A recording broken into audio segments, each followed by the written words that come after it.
तो बात है 7 अप्रैल 2021 की। यूएसएस जॉन पॉल जोन्स यानी यूएस नेवी का guided missile destroyer Lakshadweep island की कोस्ट के बेहद नजदीक के वाटर्स के थ्रू पास हुआ। ये यूएस नेवी के फ्रीडम ऑफ नेविगेशन ऑपरेशन पर तैनात था। यूएसए का फ्रीडम ऑफ नेविगेशन तो ठीक है, लेकिन यहाँ दिक्कत ये थी कि ये इंडिया के एक्सक्लूसिव इकोनॉमिक जोन से होकर गुजरा था। एक्सक्लूसिव इकोनॉमिक जोन एक सोवन स्टेट के कोस्टल वाटर्स का वो स्पेशल एरिया होता है जहां वो बिना किसी एक्सटर्नल इन्फ्लुएंस के उसकी मैरीन रिसोर्स को एक्सप्लोर और यूज कर सकता है। यूएस नेवी के शिप का इंडिया के एक्सक्लूसिव इकोनॉमिक जोन में एंटर करना इंडिया को पसंद नहीं आया, इसीलिए इंडिया ने इस पर स्ट्रांगली रिस्पॉन्ड किया। इंडिया का कहना था कि यूएनसीएलओ यानी UN convention on the law of the sea के मुताबिक वेपन्स या एक्सप्लोजिव से लेस कोई भी शिप इंडिया की परमिशन के बिना इस पैसेज को यूज नहीं कर सकती है। जाहिर है कि इंडिया का रिएक्शन एकदम सटीक और जायज था, लेकिन अगर हम गौर करें तो यूएस नेवी की एक शिप का इंडियन वाटर्स में ये अनऑथराइज्ड मूवमेंट किसी और चीज की तरफ भी इशारा कर रहा था। वो क्या दोस्तों, असल में इस इंसिडेंट का लक्षद्वीप आइलैंड के एकदम नजदीक में होना इस आर्किपेलागो की स्ट्रेटेजिक इंपॉर्टेंस का संकेत दे रहा था। लक्षद्वीप की स्ट्रेटेजिक इंपॉर्टेंस को इस बात से समझा जा सकता है कि दुनिया के कई डिफेंस एक्सपर्ट्स इन आइलैंड को एक अनसिंकेबल एयरक्राफ्ट कैरियर बताते हैं। और तो और 2013 में यूएस नेवी के जनरल हेल्बर्ट कार्लसन ने फॉरेन पॉलिसी मैगजीन में इस चीज का प्रूफ देते हुए ये कहा था कि यूएस एयरफोर्स त्रिवेंद्रम में अपना बेस सेटअप करना चाहती है। यानी यूएस इस रीजन में हमेशा से इंटरेस्टेड रहा है। आपको याद होगा कि कुछ समय पहले हमने एक वीडियो में अंडमान एंड निकोबार आइलैंड की बात की थी। वीडियो का टाइटल था the great wall of India. इसमें हमने देखा था कि किस तरह इंडियन गवर्नमेंट इंडिया के स्ट्रेटेजिक वाटर्स में चाइना के एग्रेशन को कंटेन करने के लिए अंडमान एंड निकोबार आइलैंड को ग्रूम कर रहा है।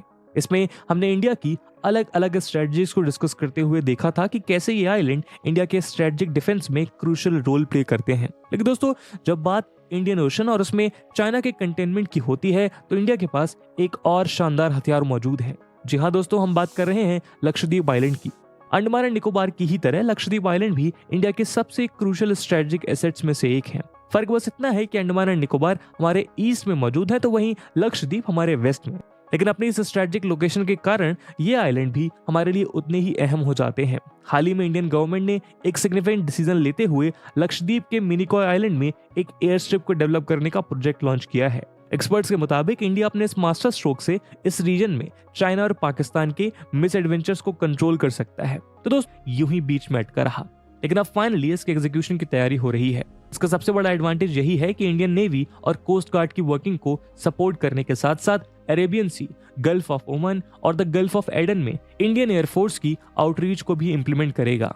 ये लक्षद्वीप एयरपोर्ट श्रीनगर के एयरपोर्ट के जैसा ही होगा, जहां पर कमर्शियल एयरक्राफ्ट का मूवमेंट लिमिटेड होगा और उसको इंडियन एयरफोर्स के द्वारा ओन किया जाएगा।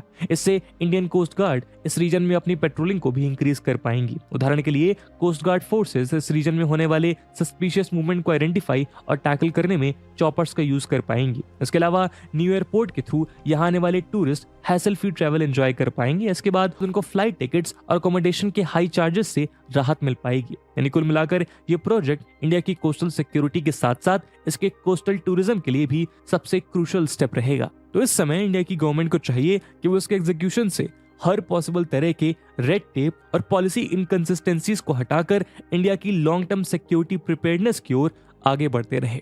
तो दोस्तों, ये थी बात लक्षद्वीप आइलैंड की। आपका इस मुद्दे को लेकर क्या ओपिनियन है कमेंट सेक्शन में जरूर बताइएगा। और जैसा कि हमने वीडियो के पहले भाग में बताया था कि इस वीडियो की इंपॉर्टेंस यूपीएससी मेंस के लिहाज से काफी ज्यादा है, तो इसी इंपॉर्टेंस को देखते